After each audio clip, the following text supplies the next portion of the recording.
You're listening to the All-Star Charts podcast with JC Perez on TechnicalAnalysisRadio.com. All right, everybody, we are back on the podcast, and today we have a really amazing guest. We're really fortunate to have Walter Deemer here on the podcast. Walter, thank you so much for being here. It's my pleasure. Thank you for thinking of me. So, I mean, you are just fantastic on Twitter, I got to tell you. You started your career, correct me if I'm wrong, in 1963 at Merrill, working with Bob Farrell. Do I have that right? You have that right.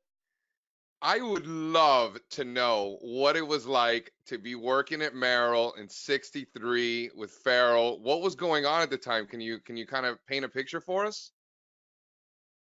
Well, actually, it's very interesting because at the time, just before I went there, Merrill Lynch was running a bunch of little ads, little quarter-page ads at the financial publications, and one of them had a guy sitting at a desk with chart paper and pencils and rulers and stuff all over, and the caption of it was, "Come on, Charlie, put those charts away." And Bob Farrell at the time was running a very active market analysis department. I always used to tease him that when that ad came out, he changed his name from Charles Farrell to Bob Farrell. But they actually did, and part of the thing was overcoming the firm's resistance to technical analysis. The brokers loved it, but the firm was not as much into it, and he gradually worked his way through diplomacy into being a major force at Merrill Lynch in the corporate structure. I imagine the brokers liked it because it helped them make them money. Is that right? Indeed, it worked, and it gave them ideas. They were interested in ideas. The fundamental people. When I went to work for Bob Farrell, I replaced Arch Crawford, the legendary astrologer technician, and I replaced Art, and I replaced him on very short notice. But he always said that when Merrill Lynch came out with a fundamental recommendation, the New York Stock Exchange floor always went short. No, the thing is, their fundamental research wasn't making the salespeople any money. The technical stuff was. So this is now in the early 60s, and how old were you at this point? I was 22 when I first started as a professional technical analyst. I had been following stocks, technically a couple of years before that when I was still in college, but officially my career began in 1964. And then what attracted you to the markets? What was it? How'd you even get there? I don't know. I was always interested in numbers, and I guess most kids follow baseball averages and stuff like that. I followed stocks. They were numbers, and I was following them as a kid. Got it. So you used to follow stocks as a kid throughout the 50s and stuff like that? That was just something that you were interested in? Yeah, I was living in a little town called Jamestown, Rhode Island, which was on an island.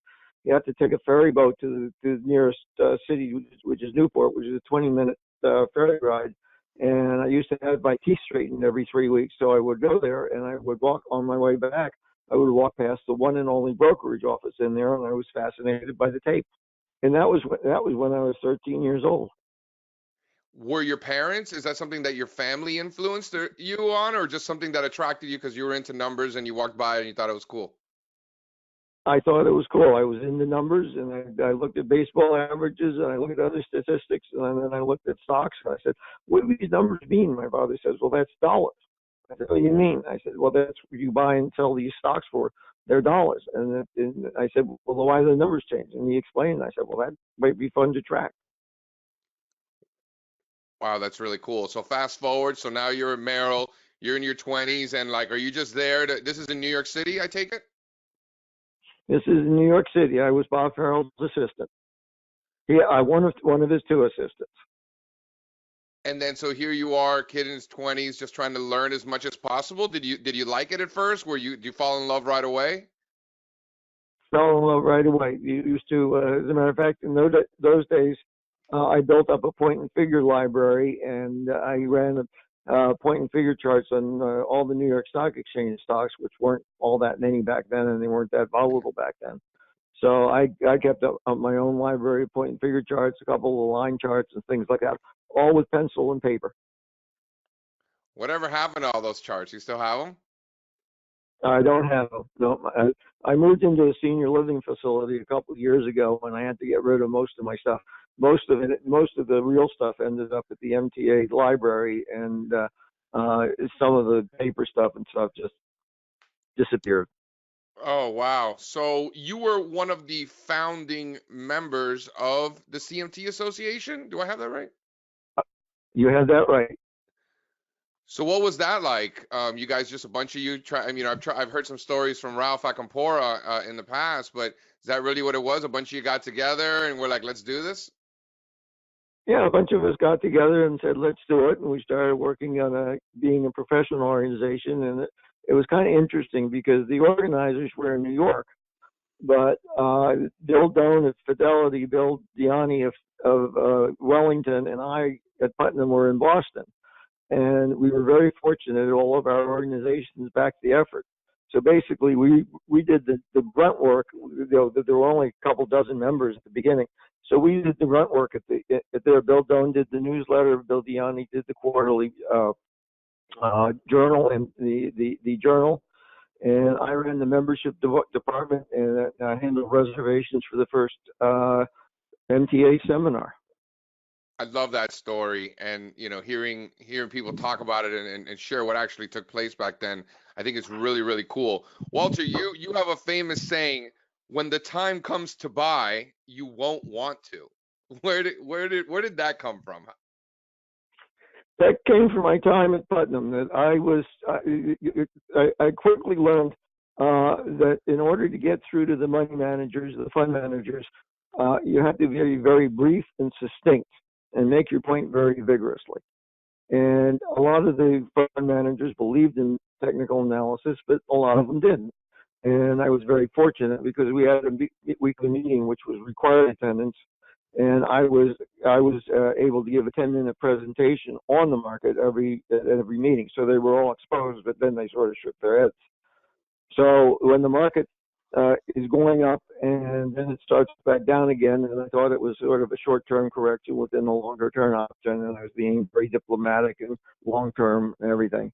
And the fund managers were all bullish, and they didn't like the fact the market was going down. So they started coming into my office every day and say, is it time to buy yet? And I said, no. And next day, the market went down a little more, and they came in and said, well, is it time to buy now? And I said, no. And they kept doing that, and I finally just gave up. And I said, when the time comes to buy, you won't want to. And it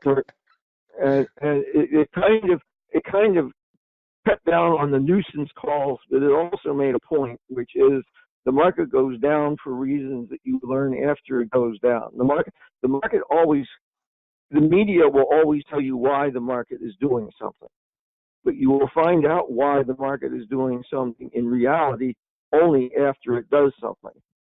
So, reading the newspaper isn't going to make you a lot of money, or reading whatever passes for the newspaper these days. And so by the time the market has gone down, that after a while, the reasons become obvious. The reasons become ubiquitous in the media.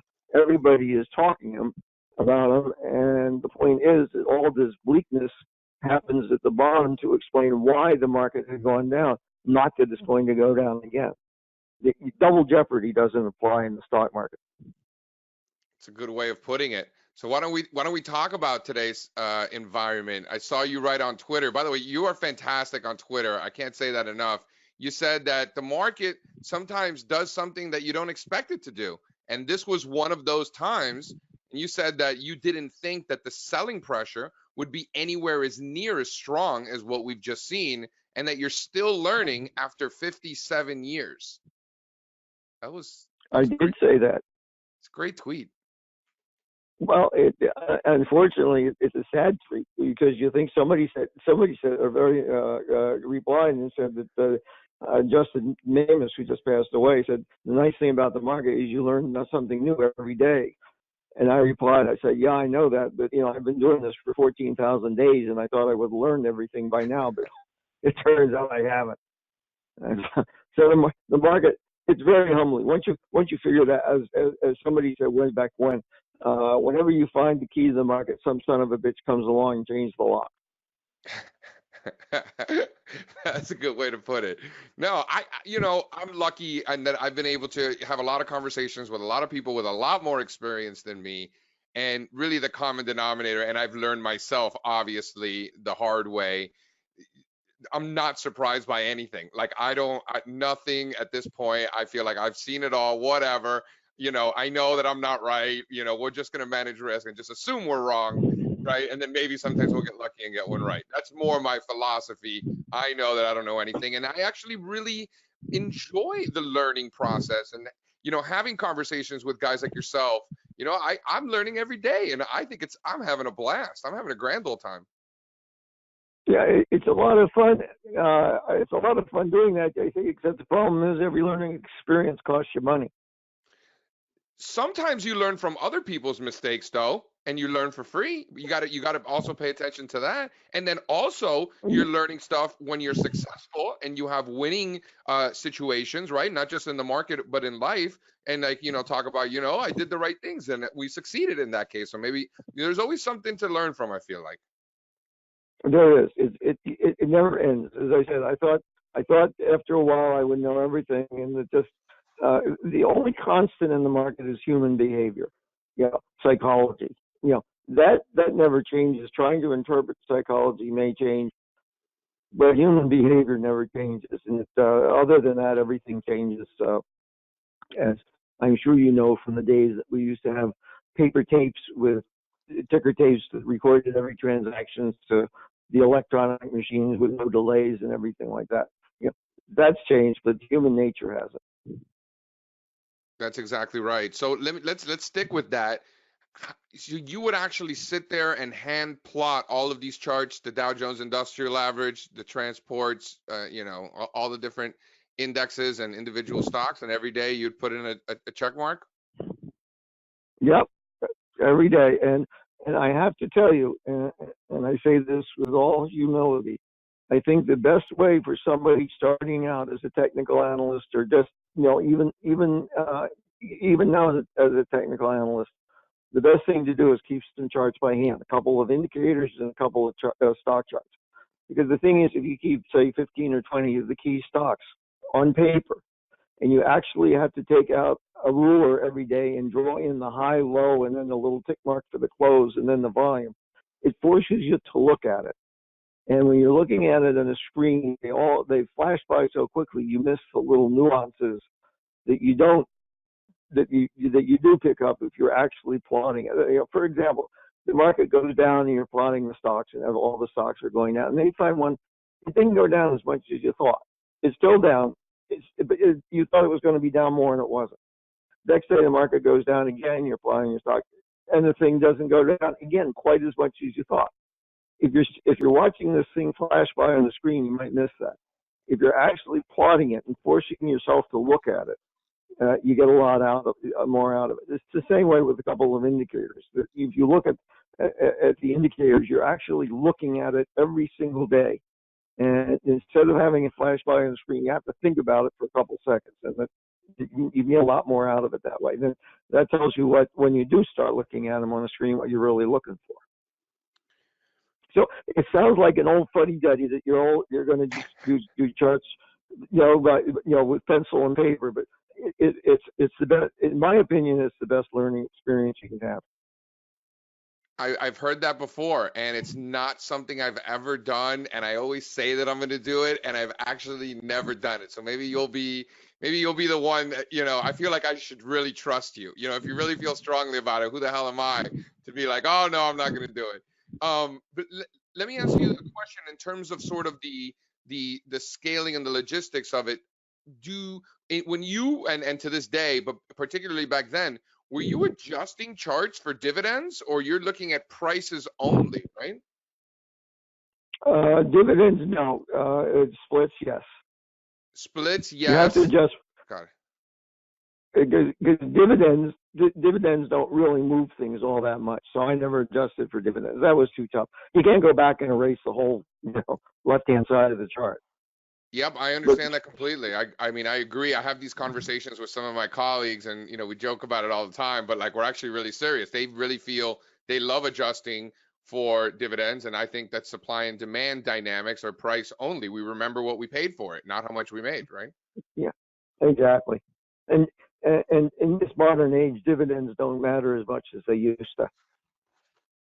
So Walter, one thing that Let me just interject. When sure, I go ahead. went to school way back when I went back to school, they taught me that the value of a stock is the present value of all future future dividends discounted.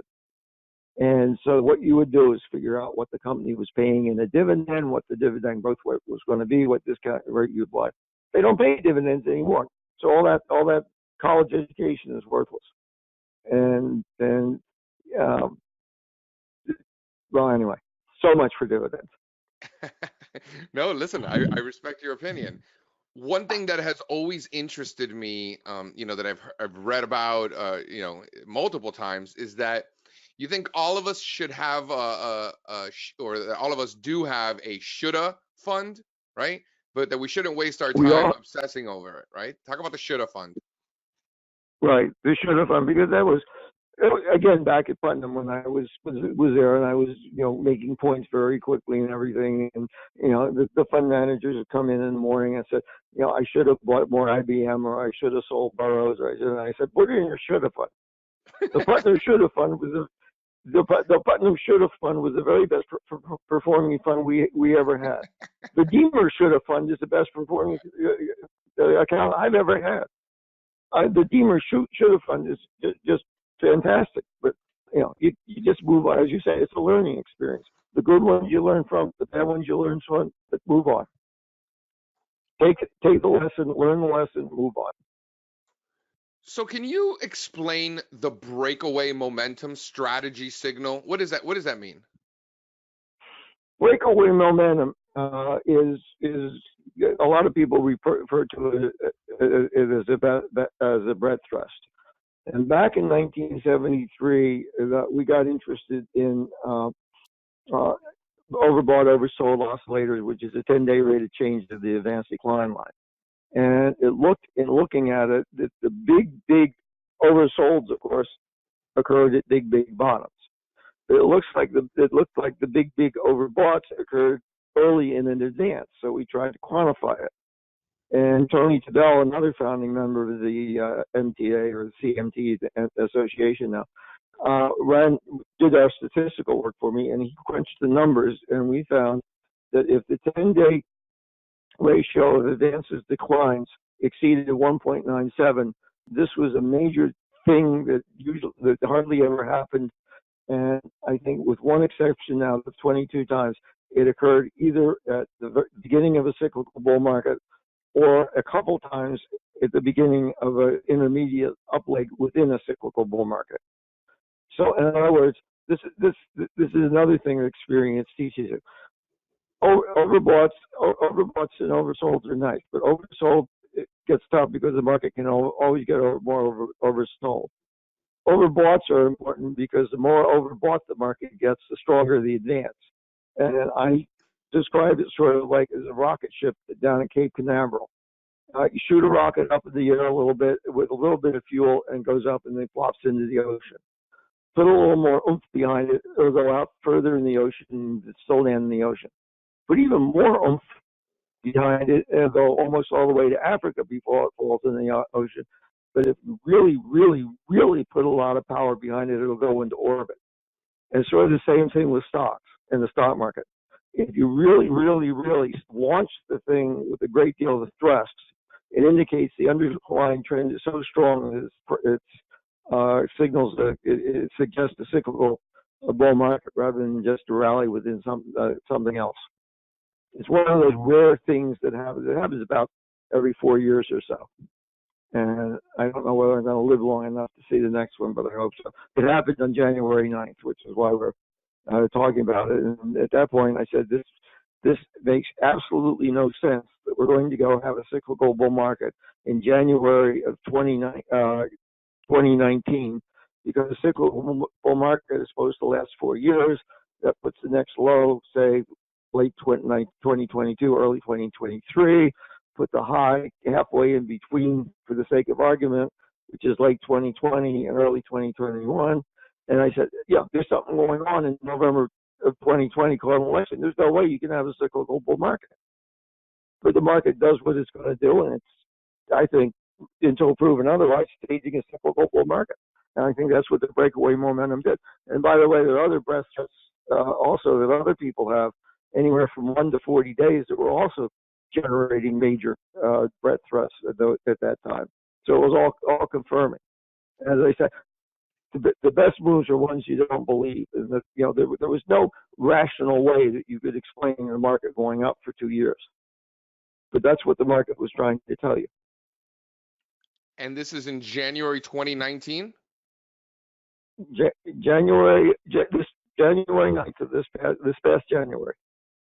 We got that. So that suggests, and you're in agreement, that we are still in the midst of a cyclical bull market. That's what you believe? What my belief is, what that meant is a new cyclical market got underway after the December 2018 lows, which meant the late 2018 decline was a full-fledged bear market. And then how long do you think that this cyclical bull market will last? You still think we're in it? Well, again, the traditional thing is the lows are every 4 years. So I had 4 years to December of 2018. You get December of 2022, and add a couple months because it works out more like a 51-month cycle rather than a 48-month cycle. So say fourth quarter 22, early first quarter 2023. All other things being equal. So these are more time cycles. And what about price advances? Do you have any measured moves, any way to measure possibilities? No, as I used to say when the question came up at Putnam, it's tough enough to get the direction right. That's a valid point. Sticking with that, I actually asked Twitter, see what they'd ask, and a common theme among Twitter, everybody was wondering what it was like to be a market participant when bonds were going down and we were in a higher rate environment. There are very few people around who can speak to that. Everybody wants to know what was it like when bonds weren't going up? Well, the strange thing was that we didn't pay much attention to bonds. We did know that the bond market led the stock market, but we didn't really use it, follow as closely as people follow it now, strange as it may seem. We would follow interest rates, but the money flows basically were either into bonds or into stocks, and there wasn't a lot of shifting back and forth between bonds and stocks. So the only thing about the strangest thing about the high interest rate environment is the highest interest rates usually occur at the same time that the most speculative phase of the stock market was occurring. Because I remember in the 1971, early 1971, one of the funds at Putnam was allowed to go on leverage. They could go up to, I think, 25 or 33% leverage if they wanted to at rare times. And early 1971 was a time that they wanted to go on leverage, and we had to go beg the bank to lend money because money was so tight at the time. But it was a very speculative phase in the market.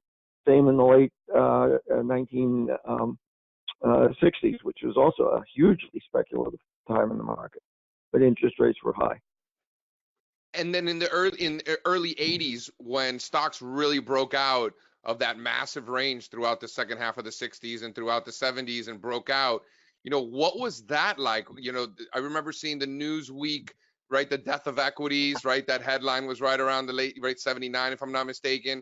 Then once we ultimately broke out, was there any sort of feeling or guess that we would have the advance throughout the 80s and 90s that we ultimately saw? No. Not at all, huh? Mr. Prechter was the only one who saw was really looking for a really long-lived, high-amplitude move to the upside. He's the only one that I can think of. You have to understand, by that time the market had been going down. You've been in a cyclical bear market from 1969 to 1982. We were so used to the market going down and eating away at us, and the rallies would be okay. You'd have a bull market, and then the market would go back down again. And there was just the buy and hold strategy just wasn't working, and it was very difficult to grasp that it was going to be working again. That we were going to be in a period of generally rising prices for a while. It's very difficult to accept. Were there any standouts in the late 60s or 70s while the rest of the overall market struggled that really did well? Well, the late 60s was a hugely speculative time. There's a book called The Go-Go Years, which I happen to be quoted in, which this was when there was a lot of institutional speculation. I worked for Jerry Sy at Manhattan Fund at the time, and the Go-Go Years were the era of three Freds and Jerry, Fred Mates, Fred Carr, Fred Alger, and Jerry Sy, and they were the gunslingers. And you had the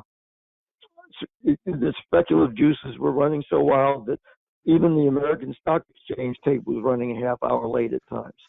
And before the American Stock Exchange, it was moving so slowly that they could do it. And then in the early 70s, what happened was, if you look at a chart of the value line index or an unweighted index, it went down severely from 1968 to 1970, and then the unweighted averages, the broadly based averages, retraced about half of the decline. So most stocks were in long-term bear markets in 1971 and 72. But the Nifty 50 growth stocks appeared, and they were the big growth stocks that were cap weighted, so they were buoying the averages.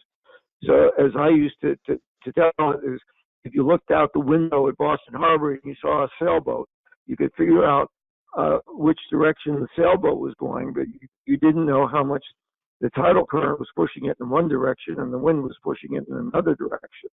And what was happening in the early 70s was the average stock was dragging the average down, but the big growth stocks were putting it up, and you had a very intense period of speculation in the institutional growth in the Nifty 50 growth stocks.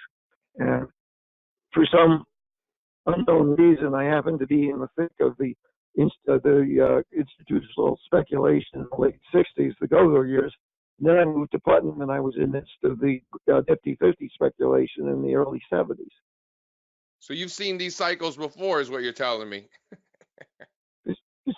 Seen them before, and it was amazing because and the money, of course, came in over the transom every morning, and that there was a story that actually happened. One of our astute fund managers at Putnam saw the advisory company, which manages the pension funds, coming in with a stack of old stocks that the accounts that they just inherited, came in with a stack with stacks to sell orders and stacks to buy orders. The buy orders were the Nifty 50. The sell orders were the stocks that had caused the account to be shifted to us in the first place, the ones that were losing. And one day he looked up and he said, did you ever ask yourself whether U.S. Steel, which you are selling at 5 times earnings, might be a better stock to own than Baxter Labs, which you are buying at 50 times earnings? And the answer was no, because we were sold to the client as a growth stock manager, and the growth stock manager we could be. So things like that put a secular low in the U.S. Steel and a secular high in Baxter. And by the way, U.S. Steel was a better stock that I owned over the next 5 years than Baxter. And what about volatility? How do you compare today's volatility and what, the numbers of the Dow swings are much larger, which sounds scarier, and the media obviously uses it to their advantage at the expense of their consumers, maliciously, of course. How has that changed in terms of those dynamics where now percentages mean so much more than they once did? Can you speak on that? Well, about the Dow, I live in a senior living facility, and I try my best to tell the fellow residents that they shouldn't look at the Dow. It's just an old average. It doesn't work. And every once in a while, somebody will point out that the Dow is up 94 points, and 102 of those points are because of Boeing or something ridiculous like that. The actual volatility, in the old days, if a company came out with good earnings, the stock would go up, and it would take 3 or 4 weeks to get to where it was going. Now it comes out with good earnings and it takes 3 or 4 seconds to get where it's going. I can't fathom that. The moves, happen instantly, which means trends are a lot more violent and shorter lived in many cases than they used to be. Used to be trends used to last for months and months and months.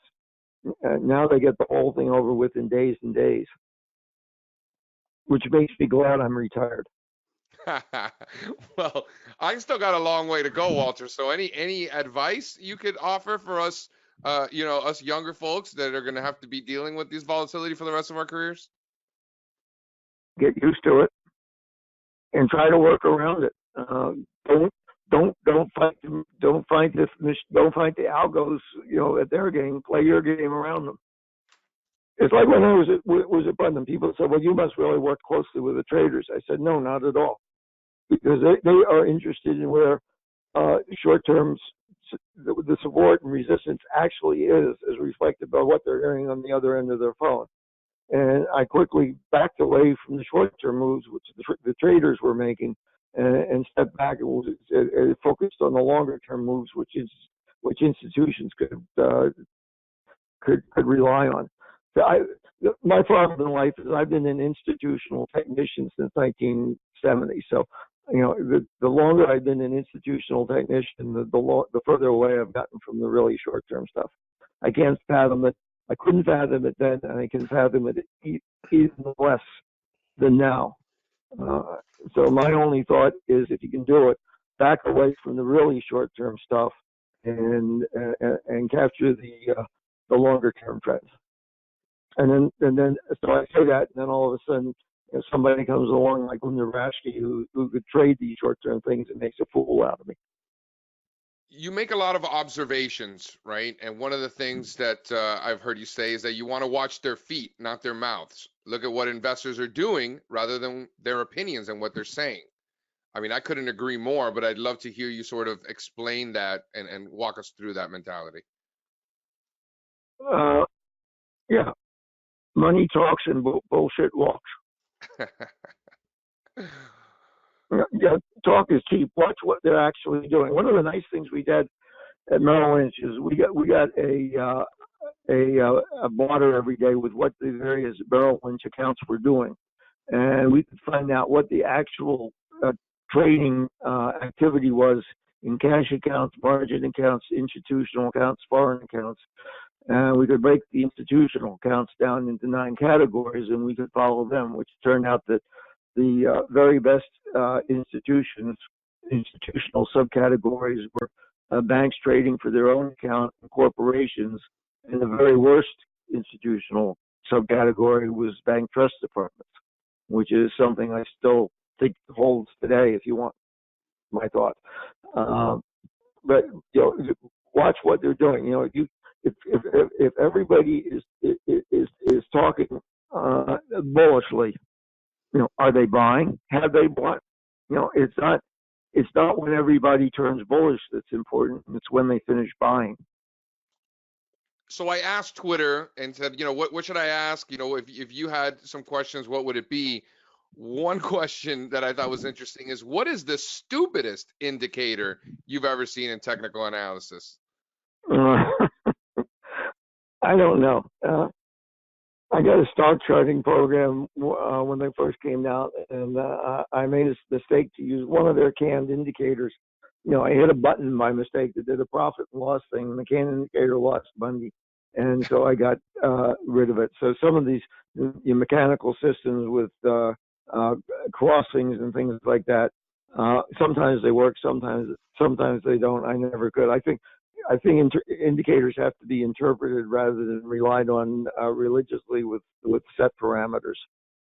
As I said, it's like overbought and oversold. Oversold is nice. Market goes down and it gets oversold. That's nice. But that doesn't mean it can't get more oversold. Or it doesn't mean it has to get more oversold. It's just oversold. You need something else. So oversolds don't tell you a heck of a lot. Overboughts can, as I said, because the biggest overbought occurs at the beginning of a move. So the more overbought the market gets, the better it is. So, but oversolds, and you don't need, if you need an indicator to tell you that the market is oversold, it ain't oversold. How do you define oversold and overbought? Overbought, I'm old-fashioned. Overbought is I use the 10-day rate of change of the advanced decline line. Oversold, there are all sorts of various measures, but I tend to use the 10-day advanced decline line. But I don't really use, to be quite honest, I don't really rely on oversold because, as I said, when it's oversold, you feel it in your stomach, but that doesn't mean you can't get more oversold. Go back to the thrilling year of 2008. When the market got so bloody oversold, you didn't think there was any way in the world it could get more oversold, but it did. And the people who bought just because it got historically oversold found out the hard way that it could get even more oversold. I remember those years like it was yesterday. Is there any period in the past that you would be able to compare to that? No. So you had never seen anything like that live? I have never seen anything like it live, and I hope I never will again. I mean, the wheels were coming.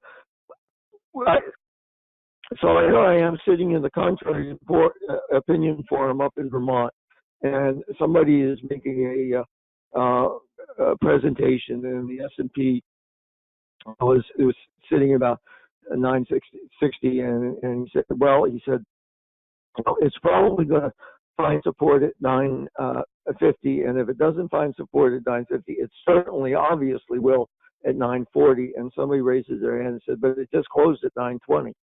It was 960 when I first started my presentation. I would have closed at 920. So you've never seen anything like that, and that's the first time. So basically, when people, it doesn't matter how long you've been in this business, if you were there in that time, there's nobody in the world who hasn't seen anything we haven't seen, right? Which I've caught myself saying that before, but I guess you're confirming that. Yeah. This was an unusual case, and just to show you how stupid I can be, breakaway momentum. Breakaway momentum was generated 3 times in the year of 2009, which is unheard of in the historical record. But I said to the thing is, this time is different because the financial system is coming apart. So the breakaway momentum is just a huge bear market rally following a huge bear market. Well, what it was telling you is in hindsight, which I did not believe at the time. What it was telling us, we were beginning a secular bull market. But I said the most horrible 4 words in the investment business. This time is different. It wasn't. Well, on that, performance coach Denise Shaw, a friend of the podcast, said, how has trading changed, and then how has it stayed the same? Well, it's changed. It's changed in that people, that the response time is so much quicker than it used to be. It used to be that something happened and you had a chance to digest it and figured out what we were going to do. Now that stocks in the market react instantaneously to news or breaking support levels and things like that. So your reaction time has to be a lot quicker. It used to be you could contemplate your trades. Now you almost have to do it by reflex, and it takes away some of the thought process. What's changed, what made it the same is what has kept it the same is the most humbling thing. I think Alan Shaw said that stock market is the most humbling invention of mankind. I mean, just think about the brains that have attempted to, enter successfully and how many have failed, right? I mean, just think about that all over the world for so long. Right, exactly. And once you come up with as I said, you come up with your surefire system, and when you find the key to the market, some son of a bitch will come along and change the lock. I love that. I'm definitely using that. Listen, Walter, before I let you run, and I really appreciate you doing this. Thank you so much. But I know there's a lot of young listeners out there that can't even fathom some of the things that you've seen throughout your career. I mean, almost 60 years. Geez, good for you. Many of us can only dream of being able to have a career that long. So, God bless you. Any words of wisdom, for the young lads out there listening in? So keep an open mind. Don't believe everything you hear. Test it for yourself. I mentioned Linda Raschke. Linda Raschke just wrote a book on short-term, and she is a very, very short-term trader. And it's called Trading Sardines. And I would recommend that because it tells you the other side of the story, which is you can make money trading these short-term swings. And she's got insights on there that are very interesting compared to the longer-term insights that most of the longer-term people have. That's good advice. Keep an open mind, right? And don't believe everything you hear. It sounds to me like you learned those lessons the hard way. Yeah, and somebody else posted, when you have a position and it goes your way, and you start thinking it's time to brag about the position, it's probably time to think about selling it. So, and also, I should mention that I have written a couple books too. Share away. Where can people find them? I have a pinned tweet on Twitter. It's just walterdeemer.com is the main page, or just Google or go on Amazon and look for Walter Deemer. The title of the book is When the Time Comes to Buy, You Won't Want to. It's 64 cute, wise-ass sayings that make you think. I have it on my shelf, as a matter of fact, and I encourage everyone to get involved. I'll share the link on the show notes for you, Walter. I appreciate it. Thank you very much. And thank you for coming on the podcast. This is great. Let's do this again. Okay. I appreciate your patience and your time and your inviting me. It's quite an honor to do it, and I appreciate it. Ladies and gentlemen, make sure to follow Walter Deemer on Twitter. He is at Walter Deemer with 2 E's, Walter Deemer. Great follow. Walter, you're great on Twitter, man. I really appreciate it. Keep them coming. Tell it like it is. Okay. Thank you for listening to the All-Star Charts podcast with JC Peretz on Technical Analysis Radio.